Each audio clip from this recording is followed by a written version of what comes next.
उसमें रेशियोज के लिहाज से जो है वो आंसर दिया गया, क्वेश्चन दिया गया, कैलकुलेशंस है, और फिर 12 मार्क का उसके साथ एक रिस्पॉन्सिव क्वेश्चन है जिसका स्ट्रक्चर तकरीबन वैसा ही है जैसा इन्वेस्टमेंट अप्रेजल के क्वेश्चंस का होता है, यानी कि answers from 4A and other information blah blah blah चीजें। तो अगेन बात फिर वही आ रही है कि आपको ये मालूम होना चाहिए कि हर आंसर को स्ट्रक्चर कैसे करना है, ठीक है। बिफोर दैट मैंने एक पूरा का पूरा फुल फ्लेज रिटन आंसर आप लोगों के साथ शेयर किया है 12 मार्क का, आंसर स्क्रिप्ट के ऊपर लिखकर, जिससे आप लोगों को ये क्लियर अंडरस्टैंडिंग होनी चाहिए कि यार किस तरह से हम लोगों ने हर एक चीज को समझाना है या उसको बताना है, ठीक है।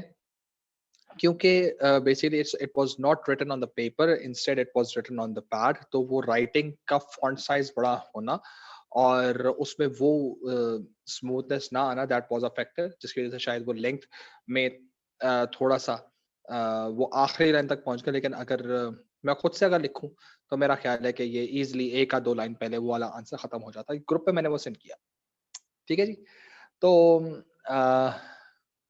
कहा था सब गुड है। तो कल के रेशोस के लिहाज से हम लोगों ने सारे रेशोस डिस्कस कर लिए, ठीक है। और अब जो है हमारे पास वो रेशोस के लिहाज से, but there are numerous questions,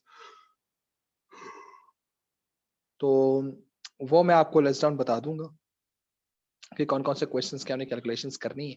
तो सारी कैलकुलेशंस आप लोग कर लें, आप लोगों के पास सॉल्व हो जाएंगे सारे के सारे क्वेश्चंस। और इनसे रिलेटेड जो क्वेश्चंस है ना जो पास पेपर क्वेश्चंस है वो भी अभी हम लोगों ने देखने, ठीक है। तो मैं आपको पहले लास्ट ईयर रिसेंट ईयर से थोड़ा सा मूव करूंगा और फिर एक क्वेश्चन का स्ट्रक्चर आप लोगों को समझा दूं, ठीक है जी। So this is basically it. तो चलते पेपर की तरफ।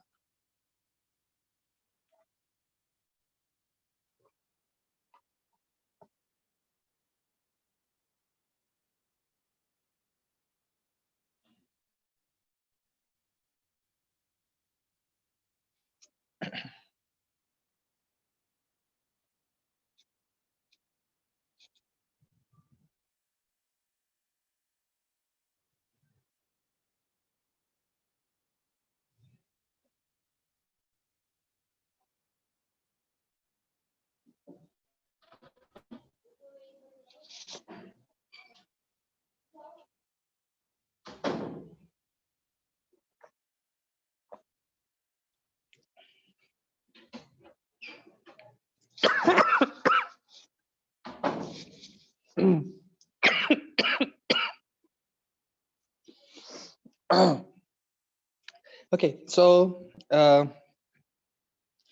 ये पहला पेपर है जो आप लोगों के साथ मैं पहले डिस्कस कर रहा हूँ। ये है मई जून 14, सही है।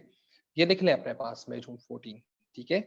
और इसका आपको जो कैलकुलेशंस जो करनी है वो आपका क्वेश्चन नंबर 2A है, सही है, जिसमें क्रॉस प्रॉफिट मार्जिन और नेट प्रॉफिट मार्जिन निकालना है। और ये वाला क्वेश्चन अभी हम कर नहीं पाएंगे क्योंकि ओरिजिनली ये क्वेश्चन जो है वो मार्केटिंग प्लान के ऊपर है, तो मार्केटिंग से रिलेटेड इस question on the basis of ratios आया हुआ है। और प्लस ये है भी 14 मार्क्स का। अब 14 मार्क्स का क्वेश्चन नजर आता भी नहीं है, it's more of a 12 mark question, ठीक है। तो लेकिन ये वाला क्वेश्चन आपको इस तरह से क्वेश्चन नजर आ सकता है।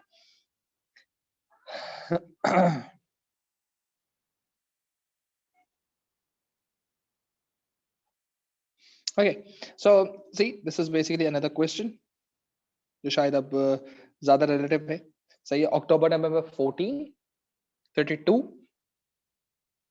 और उसका क्वेश्चन नंबर 2, ये क्वेश्चन नंबर, ठीक है जी। सो 2014 के लिहाज से आपको उसका इन्वेंट्री टर्नओवर रेशियो निकालना है, जो कि original cost of goods sold upon inventory होता है, ठीक है। और देन आपको जो है वो ट्रेड रिसीवेबल्स निकालने, डे रिसीवेबल्स निकालने, 3 मार्क के कैलकुलेशंस आपके पास है। फॉर्मूला लिखेंगे, वर्किंग दिखाएंगे और आंसर सही लिखेंगे, ठीक है। अब ये क्वेश्चन जो है 12 मार्क का आता है, तो लेकिन आप क्वेश्चन देखो तो question remains the same thing again. Refer to the table and your answer from 2A. It says the usefulness of accounting ratio results, ठीक है, to any two stakeholder groups, ठीक है। यानी अब इस पर्टिकुलर आंसर की इंपॉर्टेंस देनी है स्टेक होल्डर 1 को और फिर देनी है स्टेक होल्डर 2, ठीक है, और इधर से आंसर देना है, फिर इसकी इंपॉर्टेंस देना है स्टेक होल्डर 1 को और स्टेक होल्डर 2 को, ठीक है। तो पहले आपने इसके आंसर्स को इंटरप्रेट करना है कि जी ये इन्वेंटरी टर्नओवर होता क्या है, ये ज्यादा आया है, ये कम आया है, क्योंकि जो अगर हम टेबल देखें तो टेबल के लिहाज से हमारे पास ये देखिए, ये हमारे पास टेबल गिवन है, ठीक है। सो इसको इस्तेमाल करते हुए आप कॉस्ट ऑफ गुड्स सोल्ड, ये रहा कॉस्ट ऑफ गुड्स सोल्ड, ठीक है, और आपके पास जो दूसरा क्या चीज थी इसके अंदर, कॉस्ट ऑफ गुड्स सोल्ड को हम कैसे डिवाइड करते थे, सेल्स से, ठीक है, और इन्वेंटरी टर्नओवर के लिए टोटल इन्वेंट्री के साथ, तो इन्वेंट्री हमारे पास ये पड़ी हुई है, तो इन दोनों का इस्तेमाल किया जाएगा तो हम लोग जो है वो इन्वेंट्री टर्नओवर रेशियो निकाल सकते हैं। और फिर हमारे पास डेटर्स भी गिवन है, सही है, डेटर्स रिसीवेबल्स, ये रिसीवेबल्स गिवन है हमारे पास और ये रेवेन्यू हमारे पास गिवन, तो ये दोनों इस्तेमाल होंगे फॉर वन रेशो और ये दोनों इस्तेमाल होंगे फॉर वन रेशो, ठीक है। और आपसे कहा जा रहा है कि 2014 की बात करेंगे, तो 2013 से 2014 के दरमियान आप कंपैरिजन करेंगे, इंटरप्रेट करेंगे, बड़ा है तो अच्छी बात है, कम हुआ तो अच्छी बात है, तो और फिर आपने इसके दो स्टेक होल्डर्स के बारे में बात करनी है कि दो डिफरेंट स्टेक होल्डर्स कौन से हो सकते हैं, उनके ऊपर आपने इनकी यूजफुलनेस निकल आनी है, ठीक है। सो this is how you can just answer this thing, pretty simple one, और इसमें कोई अदर इंफॉर्मेशन नहीं है, इसमें कोई वेदर वाला वर्ड नहीं है, लेकिन it's just refer to your table 1 and your answer, उससे यूजफुलनेस के बारे में बात करनी है, it's a straightforward question, pretty simple thing. तो ये वाला क्वेश्चन आप लोगों ने करना है, ठीक है, विच इज बेसिकली, अब दो स्टेक होल्डर्स कोई भी हो सकते हैं, इस केस स्टडी के लिहाज से टिम टैंक केस स्टडी है, सही है, ये कॉर्पोरेशन के नाम से केस स्टडी है टिम टैंक कॉर्पोरेशन के लिहाज से, तो आपके पास एक कंज्यूमर जो है, ये भी आपका स्टेक होल्डर है, आपका जो कंपनी के ओनर है वो भी स्टेक होल्डर है, आपका सप्लायर्स हैं वो भी स्टेक होल्डर्स हैं, there are so many stakeholders, लेकिन मेरा नहीं ख्याल कस्टमर कभी भी रेशोज देखकर कंपनी का प्रोडक्ट खरीदता है, ठीक है, इन्वेस्टर्स खरीदते हैं, तो you just have to find out which one is the right way in order to address the particular aspect, सही है। तो ये एक क्वेश्चन, ये पेपर है, ये वाला पेपर का आप ईयर लिख लें अपने पास, which is October November 2014, सही है, 32, और उसका क्वेश्चन नंबर 2 पूरा आप लोगों ने सॉल्व करना है, ठीक है, इसको अपने पास लिख लें।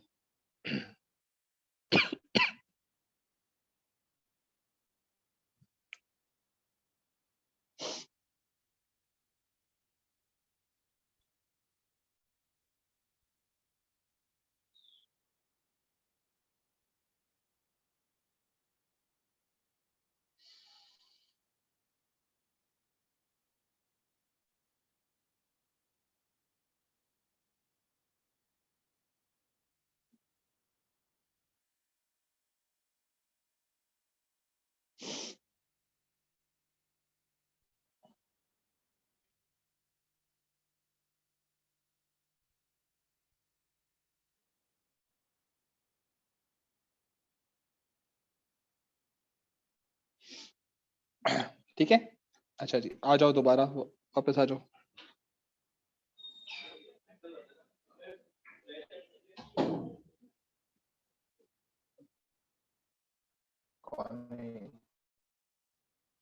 यार ये स्थान पर लिखी है साइंस में, कब दिया इसने, अच्छा अच्छा जी, फिर हमारे पास ये आ गया 31 का क्वेश्चन आ गया, सही है, ये देखो 31 के लिहाज से अब ये क्वेश्चन थोड़ा सा रेफरेंस बेस्ड है, ठीक है, कि refer to your appendix B, calculate the gearing ratio, सही है, refer to your answer to A and other information in this case, which sources of finance would you recommend if to choose to acquisition of the total fitness, justify your answer।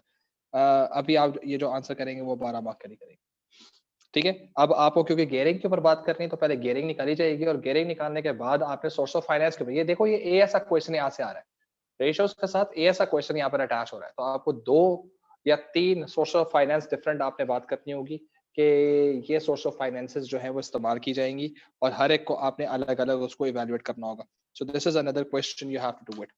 ये देखो इसके साथ questions different attach होते हैं, सही है। सो ये ज़हन में रखना कि आप लोगों के पास जो ये क्वेश्चंस हैं, तो ये क्वेश्चंस जो आप लोगों के पेपर के अंदर ये रेशियो एनालिसिस से जो आते हैं, ये थोड़े से डिफरेंट होते हैं, हो रहे हैं, और कुछ वैसे भी होंगे, ज़ाहिर-सी बात है। तो ये वाला क्वेश्चन अगर आप अपेंडिक्स बी की तरफ जाओ, तो अपेंडिक्स बी आपके पास ये गिवन है। ये रहा अपेंडिक्स बी पूरा का पूरा, सही है? और इसमें आपके पास ये रहा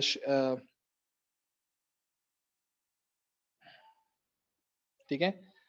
तो ये आपके पास जो है, अगर आप इसको देखो, तो ये रेवेन्यूज़ यहाँ पर गिवन है, और प्रॉफिट बिफोर टैक्सेशन है, इंटरेस्ट पेएबल ये है, सही है? पहले से इंटरेस्ट पेएबल गिवन हुआ है, इन्वेंटरीज है, कैश है, शेयर होल्डर्स है, ऑथराइज्ड कैपिटल है, इश्यूज हैं, तो शेयर इक्विटी के अंदर ऑथराइज्ड कैपिटल इंक्लूड होगा, and so on and so fourth. ठीक है? तो ये नॉन करंट लाइबिलिटीज ये लिखी हुई है आपके पास, लॉन्ग टर्म लाइबिलिटीज। ठीक है? Long term liabilities are non current liabilities, सही है? शेयर होल्डर इक्विटी ये लिखा हुआ है, authorised share capital, issued share capital, ये आपके पास चीजें एग्जिस्ट कर रही हैं। तो इनका इस्तेमाल करके आप रेशोज निकालोगे, यानी कि आपने ग्रॉस गेयरिंग रेशो निकालना है, और गेयरिंग रेशो निकालने के बाद आपने बताना है कि भाई अब कौन सी सोर्स जो है, it is very much important for you to deal with. ठीक है?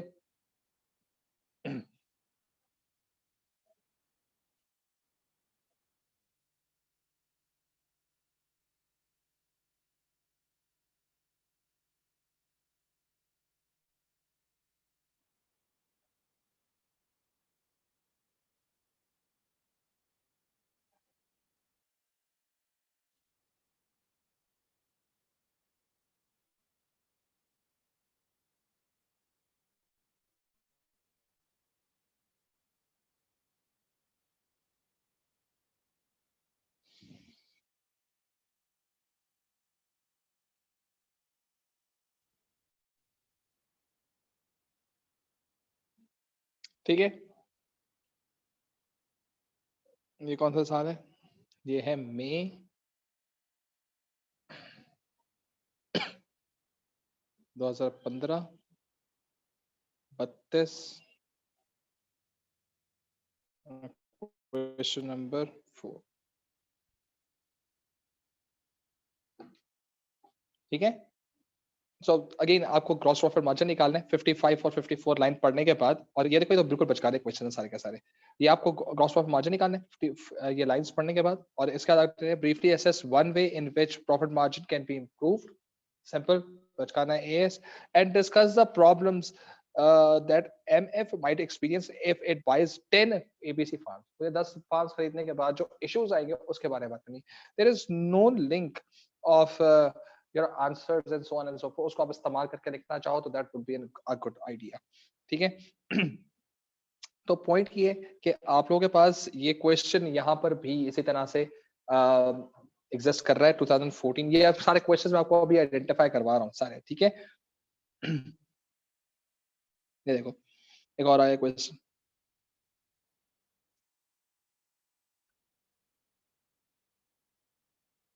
केयरिंग रेशियो निकालो, dividend yield ratio assuming proposed dividend is paid, using result from A and other information, recommend which sources of finance। देखो इसका sources of finance का question है।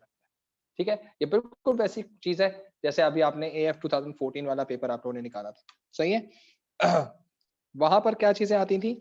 वहां पर आपको आता था कि रिकमेंड वेदर वाली कहानी आती थी। यहाँ पर है कि कौन सी सोर्स आपको इस्तेमाल करनी है।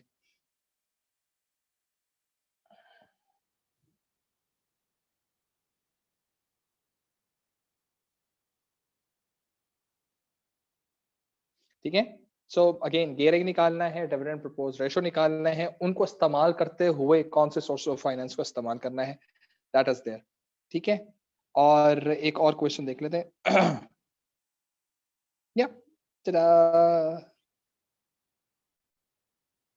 डिविडेंड निकालनी है और प्राइस अर्निंग रेशो निकालना है, using a result from A and other information, advice shareholder whether. सही है? वेदर आ गया यहाँ पर, ये एडवाइस यानी कि रेकमेंड करना है। ठीक है? सो वही चीजें यहाँ पर आ गई। ये बेसिकली आपका 10 मार्क का क्वेश्चन है, लेकिन इसको हम दोबारा क्या करेंगे, 12 मार्क करेंगे। ठीक है? सो अब यहाँ पर देखो, आप लोगों के पास ये इसके 2-3 डिफरेंट तरीके के क्वेश्चंस आ गए। ठीक है ना? तो अगर आप इनके सारे क्वेश्चंस ये अटेम्प्ट कर लो, जो कि अक्टूबर नवंबर 15 है ये,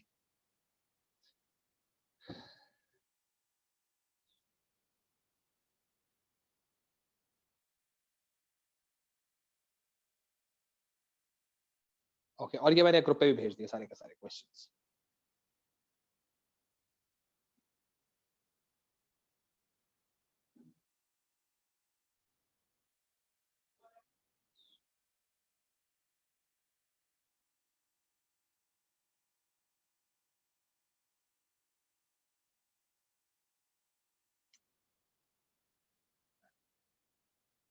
ठीक है जी, सो ये आपको मैंने असाइनमेंट सेंड कर दिया, tada, ग्रुप पे आप लोगों की असाइनमेंट चली गई।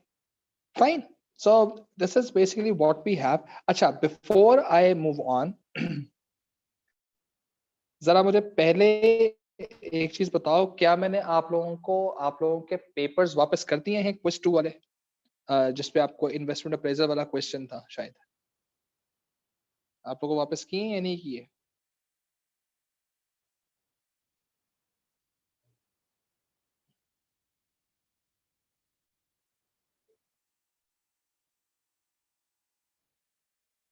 जी कर दिए, ठीक है। क्विज 2 आप लोगों को मैंने वापस कर दिया, ठीक है। मुझे काइंडली प्लीज मिस सुमेरा को अपने नंबर्स जो है वो प्लीज सेंड कर दीजिए, मेरे पास लिस्ट नहीं है, इसलिए मार्क्स सेंड कर दीजिए सो दैट उनके पास वो कॉपी आ जाए, ठीक है। तो उनके पास मार्क्स नहीं, तो प्लीज मिस को जो है वो सेंड कर दें मार्क्स, आप मिस सुमेरा को सबका सब पर्सनली मार्क्स सेंड कर दें, तो उनके पास वो मार्क्स आ जाएंगे सारे, ठीक है। तो ये चीज करनी है, फाइन। सो